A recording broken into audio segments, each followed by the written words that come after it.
धीरेन्द्र शास्त्री के मैं उन भक्तों को बता दूं जो मुझे असभ्य बोल रहे हैं कि गालियों का थोक खरीदार हूं। समझ रहे? शायद अभी आप लोग नए नए जुड़े होंगे। मेरा तो कार्य ही है यही, आप जैसे भटके हुए असभ्य लोगों को जोड़ना और उन्हें समझदार और जागरूक बनाना। समझ रहे? और रही बात आपके शास्त्री जी की, तो आपके शास्त्री जी को मैं ऑनलाइन ओपन खुला चैलेंज देता हूं कि अगर शास्त्री जी में दम है, हिम्मत है, तो वो जो अभी अयोध्या राम मंदिर में दान को लेकर जो चोरी की घटना हुई है, वो वहां की पर्ची बना के बता दें। क्योंकि वहां पर बहुत सी पारदर्शिता भी सामने आई है, बहुत से लोगों के भी नाम सामने आए हैं। फिर भी मैं ओपन चैलेंज देता हूं कि वो पर्ची में नाम लिख के बता दें कि इन लोगों के कहने पर ऐसा ऐसा वहां होगा, और चोरी का जो दान के चोरी का हिस्सा था वो इन लोगों के पास गया है और इन लोगों के पास जाता था। अपनी पर्ची में नाम लिख के बता दें। समझ रहे? वहां की नहीं बना पा रहे तो अपने सगे भाई सालिक राम गायक की पर्ची बनाकर बता दें कि जो व्यक्ति ऐसा कर रहा है उनका भाई, वो उनकी दम पर नहीं कर रहा है, तो किसके कहने पर, किसकी दम पर वो कर रहा है। पर्ची में नाम लिख के बता दें कि उनके सालिक राम गर्ग भाई को कौन बिगाड़ रहा है, कौन अपराधी बना रहा है। पर्ची पर नाम लिख के बता दें। समझ रहे? तो ठीक है भाई, मान जाऊंगा कि है। लेकिन आप लोग अगर कहेंगे ऐसे कि कुछ भी हो और फिर मुझे सब बोलेंगे बच्चे अभी आप लोग, ठीक है ना। बाकी साथियों मैं बता दूं कि जो बागेश्वर धाम क्षेत्र से जुड़ा हुआ एरिया है, ओह बहुत दयनीय स्थिति है साथियों, बहुत दयनीय। जिस हिसाब से मैं पुष्पेंद्र पांडे जी को मैंने सुना, जो कोड़ाही गांव के हैं, समझ रहे, मतलब इन्हीं पुष्पेंद्र पांडे जी की मदद के लिए मोतीलाल कुशवाहा जी साथ में आए थे। इन्हीं की मदद की वजह से मोतीलाल कुशवाहा जी के ऊपर हमला हुआ, उनके परिवार के ऊपर हमला हुआ, उन्हें गोली तक लगी। समझ रहे? पुष्पेंद्र पांडे जी का साथियों कहना है कि पूरे क्षेत्र में भय का माहौल है, और इन लोगों का यही कार्य है कि ये लोग जमीनें हड़प रहे लोगों की, जैसे भी धाम से जोड़ रहे पूरी जमीनों को। आसपास के क्षेत्र की बहुत से लोगों की, उसी गांव के लोग, कोड़ा गांव तक के लोगों की, कम से कम 40-50 लोगों की जमीनों के बता रहे हैं पुष्पेंद्र पांडे जी कि हड़प चुके हैं ये लोग किसी ना किसी माध्यम से, किसी को बहला फुसला कर, किसी को कुछ कर कर।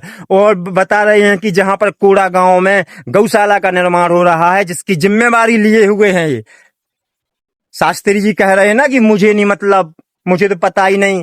जब आपको मतलब पता नहीं है तो भैया धाम से जुड़े कार्यों के कौन से ठेकेदार हैं और किसके लिए ये जमीनें हड़प रहे, आप बताएं।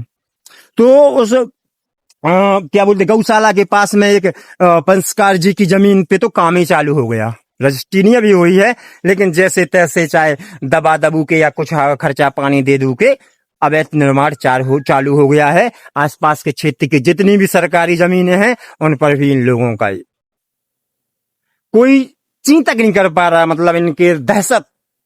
और आपको पता है कि यह सब क्यों हुआ, फिल्मी सीन क्यों बना, ये बनाई फिल्मों के जैसा साथियों।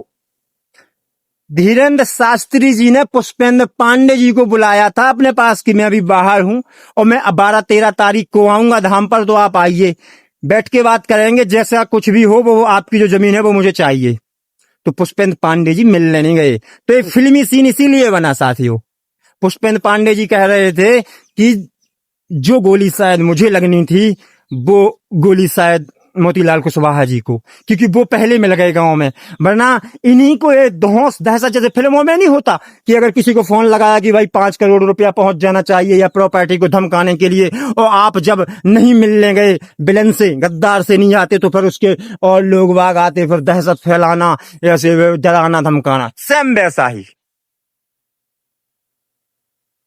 मैं तो साथियों ये सोच के परेशान हूं, दुखी भी हूं कि यार इतने बड़े क्षेत्र में इतने थाने आते हैं, छतरपुर थाना क्षेत्र, राजनगर थाना क्षेत्र और बागेश्वर धाम से जुड़े हुए भी, तो यार यहाँ पर अभी तक कोई ऐसा व्यक्ति नहीं आया जो सिंघम, दबंग, राउडी, एटलीस्ट मान के चलो कि थानेदार के पास कोई कंप्लेन नहीं आती तो वो क्या करे, लेकिन कम से कम एक थानेदार का ये फर्ज तो होता है कि लोगों में किसी का डर भय ना हो, उनमें इतनी हिम्मत हो कि वो अपनी फरियाद लेकर आपके पास पहुंच सकें।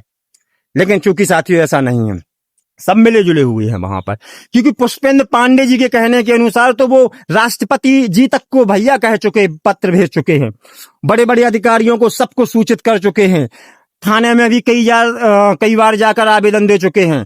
तो मतलब अगर जो देखा जाए तो वैसी ज्यादातर प्रक्रियाएं वो कर चुके हैं अपने इसकी घटनाओं को लेकर, समस्याओं को लेकर।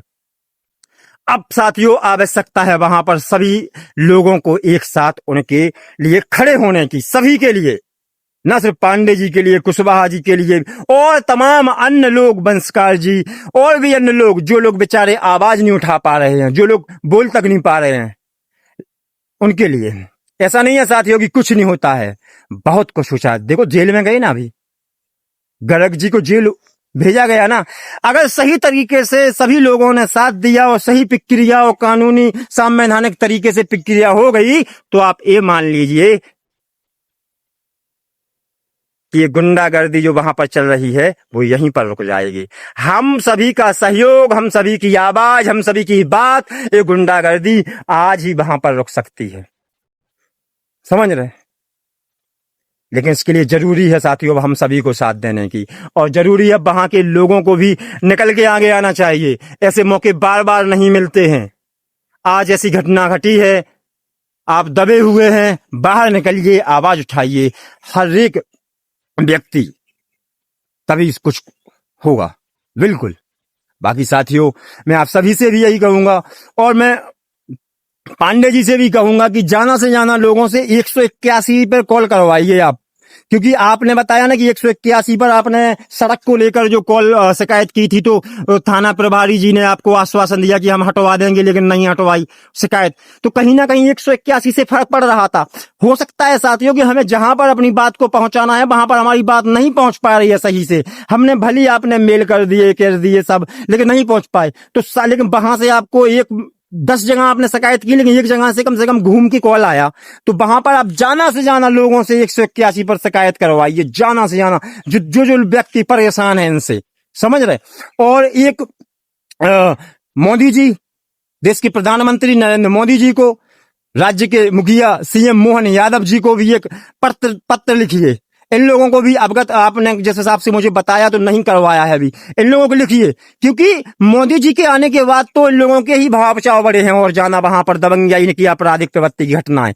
तो चूंकि शायद मोदी जी को इसके बारे में पता ना हो, आप उन्हें भी लिखिए 181 पे लगातार, बाकी आवाज उठाते रहिए। हम सभी आप सभी के साथ हैं, हम सभी गांव के एक एक व्यक्ति के साथ हैं, बिल्कुल। बाकी आप सभी से साथियों यही कहूंगा, समझदार बने, जागरूक बने। जय हिंद, जय भारत, जय बुंदेलखंड।